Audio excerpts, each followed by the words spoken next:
See, our God is a king. He reigns. Even in death, he reigns. There is nothing that can stop God. He is all powerful. And when you know that you are in a relationship with the all powerful God, nothing will scare you anymore. See, Christians don't have faith. Christians don't have assurance because they think God is like the president of their country that is not reliable. They think God is like the president of their country that certain things can overwhelm him. Our God is omnipotent. Nothing can overpower him. If God tells you it is done, it is done. That is how it is. That's the one we are dealing with. And then number 6, he is omniscient. That means he knows all things. God cannot learn. It's impossible to teach God because he has all knowledge. And he doesn't just have all knowledge, he has all knowledge at all times in all things. So there is nothing happening that takes God unawares. This is why even your prayer is not the lingo that affects God's realm. Before you spoke, he knows what's in your mind. It's your faith that makes your prayer powerful. You know, some people come to pray, they think they have not convinced God enough.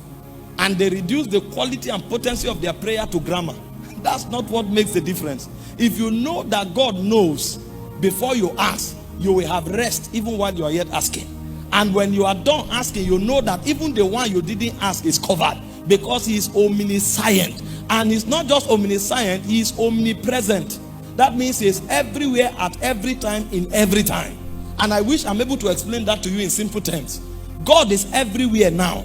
If that was all, that would have been powerful enough. But that's not all. God is still in everywhere in every time. At every time is different from in every time. At every time means in the present.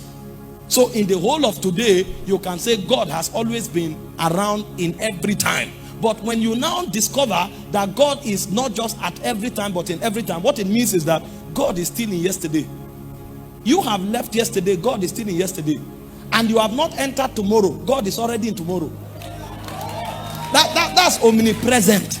He is still in yesterday. If he leaves yesterday, creation will collapse. Because if yesterday is removed from the equation, the earth can't sustain. Creation can't sustain. So the reason you are sure of tomorrow is because you have yesterday. And the reason yesterday still remains yesterday is because God is still there. So for God, everything is now. That's why you can trust him with your future. That's why you can trust him with the future of your children. Because you are the one who has a future. God has no future. His future and his past is now. He's in every moment now. Everything for him is a perpetual continuum. That's the one we are serving. So this is what makes him God. And there's no other being that has these qualities. Only God possesses these qualities. And this is why we call him God. And all of the things I've enumerated here are just his essential attributes. He also has moral attributes. And I give you 4 of them very quickly. Number 1, God is holy. And holiness means he is in his own class. There is nothing that can come into that class. God cannot share that realm with anybody. And because of that, he is incorruptible. Because there is no foreign or alien reality in his reality. So where God is undefilable.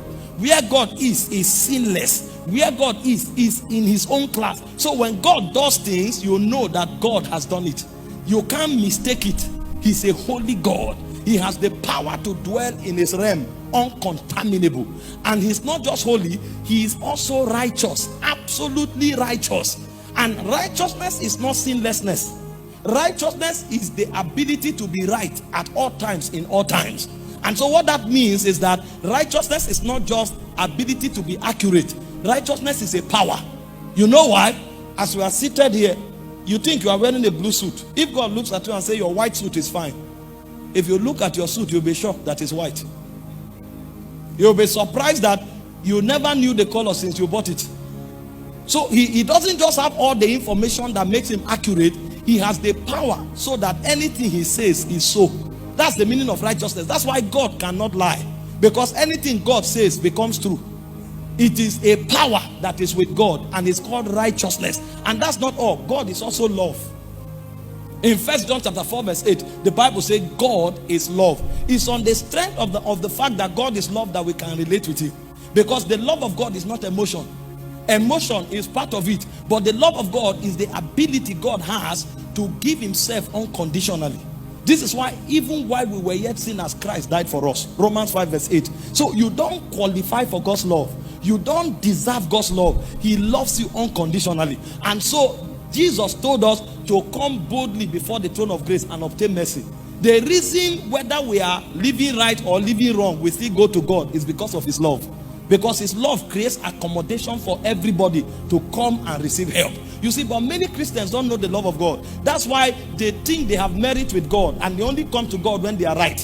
When they are wrong, they feel, they have lost their right. They have lost their standing. Brother, it's when you are wrong that you need God the most. And his love creates an accommodation to help you. I'm telling you this because this is the foundation of quality Christianity. Most of you can't ask God for things. You know why? You feel you don't have some qualification. If I was an apostle, maybe I would have made that demand. If I was a prophet, maybe I would have made that demand. In fact, some of you are happy today because you say, oh, if this is the apostle, my problem is over. What you didn't know is that I have no power to solve your problem. The one that has power to solve your problem has always been with you in your bedroom. But the thing is that you didn't know that his love already opened the door to give you everything you ask. In fact, the way the love of God works is that even the things we didn't qualify for, he made it our right so that we don't have to beg. He said, as many as believed him, to them, he didn't say he gave the privilege to become the sons of God. He said to them, he gave the right. So what we should beg for, God doesn't want us to beg. He wants us to demand it as if it's our right. That's how the love of God works. So that every one of us will operate like a king on earth. So when I make declaration with boldness, I'm not saying it because I'm special. I'm saying it because there is a love that has arrested me. And that love will give me anything I desire. That's why Paul, speaking in Romans 8:32, he said, if he did not withhold his only begotten son, but gave him freely for us, how shall he not with him give us all things? The day you know the love of God, your crises are over.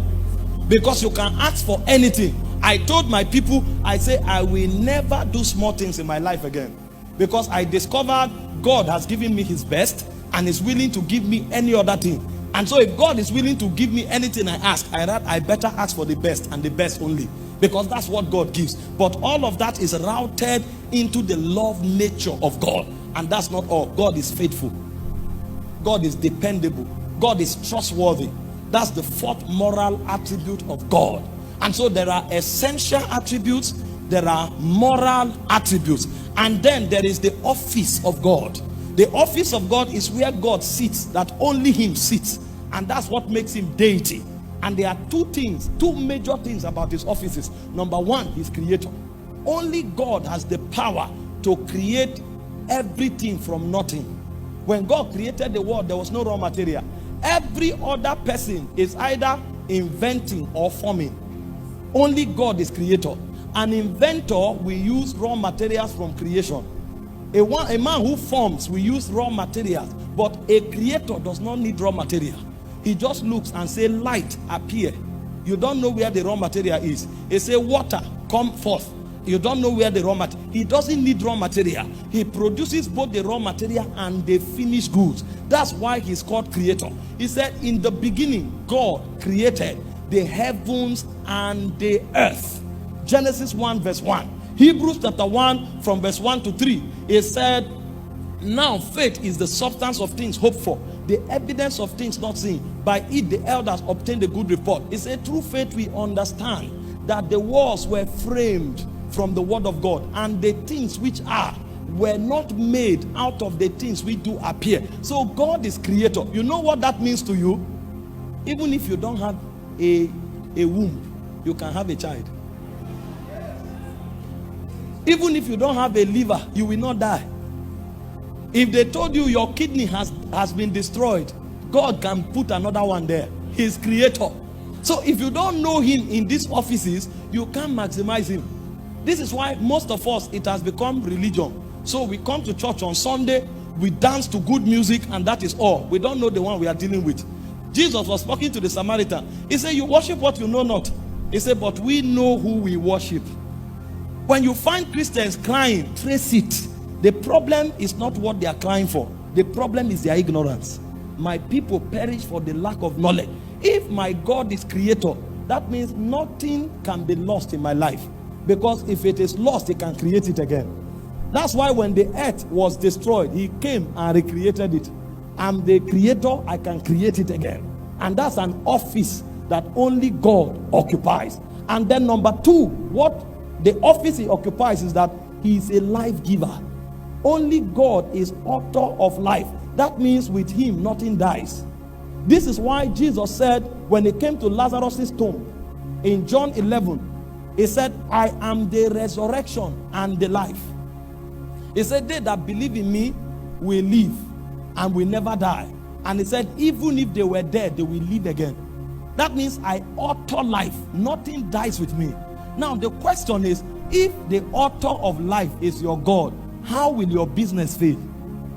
How will your health fail? How will your ministry fail? Because what you need to function is life. And then you are connected to the one who is the author of everlasting life. So anything in your life that is dying, all you need to do is to connect the life of God to it. And you will see that that thing will be resurrected even if it was dead. This is the secret we understand that make us talk to the sick and they are healed. And I can tell you, there's no week I don't see the sick healed. There's no week. 3 days ago, we came back from Asaba. Tumors were disappearing from people's body. Not because I'm a special person. There is something I know and believe. We saw old women who were blind, eyes were opening. People who couldn't walk stood up and began to walk. And this has become our normal everyday reality. Not because we carry one bank of power somewhere. No, we know the author of life. If your eyes are dying, there's a life that can be injected. If your body is dying, there's a life that can be injected. If your business is dying, there's a life that can be injected. But you need to know that the foundation of that life is not you, it's the one you are connected to. It's on this wise that we glorify God. In 1 minute, can we glorify God here?